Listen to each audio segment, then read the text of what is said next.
Today, the purpose of the meeting is obviously to review the May 2026 financials together. So we've been doing these meetings on a monthly basis. I want to look at the May numbers together, talk about where margins are at and how year-to-date performance is looking so far. Got a nice spike in both revenue, gross profit, and net income. Another visual down here. This is your current year versus last year. So obviously current year being in green, and then your prior year in the gray line. So this is going to give us a comparison to where exactly were we at in 2025 at the same exact time. Let me start here at the top. These are our essentially profitability margins. So when we talk about product margin, that's essentially revenue minus your direct costs to produce that revenue. So not including labor, keep in mind. Just revenue minus your direct costs, equipment costs, etc., to produce that labor. Based on our target, we're in a fantastic position, both rolling 3, rolling 12. So I'm going to skip over that one. Gross margin. The only difference with this one, this is your revenue minus direct cost of goods minus direct labor. So everyone essentially outside of your salary is included in direct labor, just to give you context.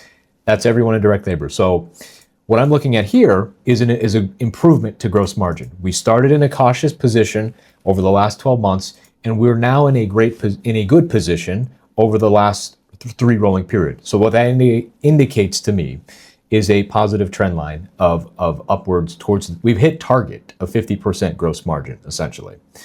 So that's looking good. Now, net margin here is still in a cautious position because it includes the last 2 months in this rolling period. But let me caveat this by saying May specifically was a fantastic month at a standalone basis. May was extremely profitable. Because we're including May in the prior 2 months, it's absorbing that loss from the prior 2 months, which is putting it in a cautious position, okay? But keep in mind in the back of your head that May was a good month. So rolling 12 and rolling 3, I don't think I've explained this. All that means rolling 3 and rolling 12. Rolling 3 combines the current month and the last 2 months of data. So it's 3 months of data combined. Rolling 12 is the current month plus the past 11 months. So we're combining 12 months of data. Why do we do it like this? Because 1 month, in my opinion, does not paint enough of the full picture. You've got ebbs and flows month over month, and it's too short of a timeline to get any real insight. So what we do is we group 3 months together, and we group 12 months together of the last trailing period in order to see, okay, what's the true trend line minus, the ebbs and flows month over month. Does that make sense? And that's the hardest part, Joel. The hardest part is taking the numbers and then actually putting an action plan in place. That's the disconnect that really no other firm, most business owners do not get, that missing piece, which is the most critical piece. All this data doesn't matter if there's no action plan in place. Now, after everything is said and done in terms of like direct costs of goods, direct labor, that is what's called a gross margin. And we're at 61%. So we're keeping 61% of the revenue after COGS and direct labor, which if you look at our target on the right, our target is 50%. So we are above target for May specifically. And the reason we have that target is because every time we hit that 50% target, we are profitable. So if I just give kind of a quick preview of net income for the month, net income was about $23,000 for May, which is a net margin of 26%, which is basically like through the roof. We want to target maybe 15, 20%. 26% is phenomenal. So it's labor efficiency ratio, direct LER, labor efficiency ratio. Essentially what it's trying to accomplish is it's saying, hey, for every dollar that we pay our direct labor staff, what are we getting back in product margin right here? So it's saying every dollar that we pay out, what are we getting in return after our COGS for that revenue? So for example, if we look at the month of May, 3.39, that's $3.39.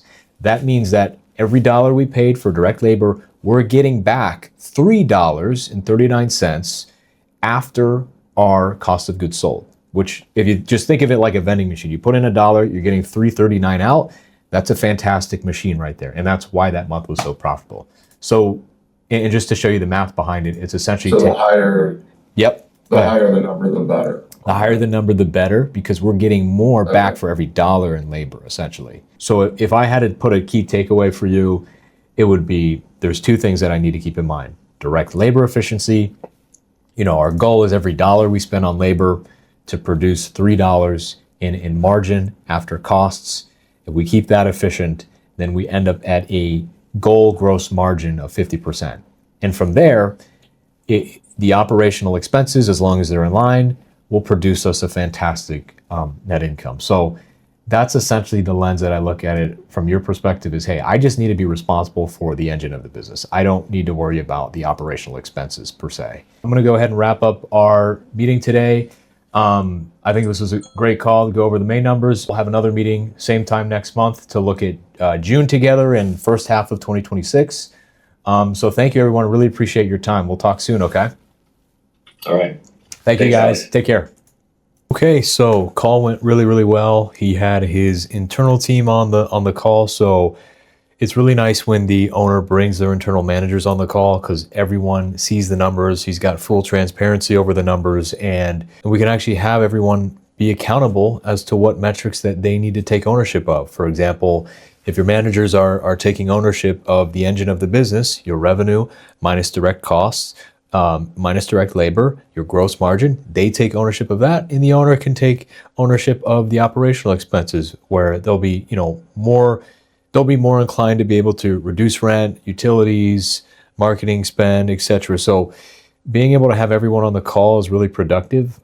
We talked about the performance year to date, how the trend line is looking. They were super happy to see revenue, gross margin, profit margin, all in an upward trend line for 2026. Since it was the first time the managers were on the call, I took it slow. I explained kind of some of the core concepts that we look at: direct labor efficiency, rolling 3, rolling 12 period, the difference between net margin, gross margin.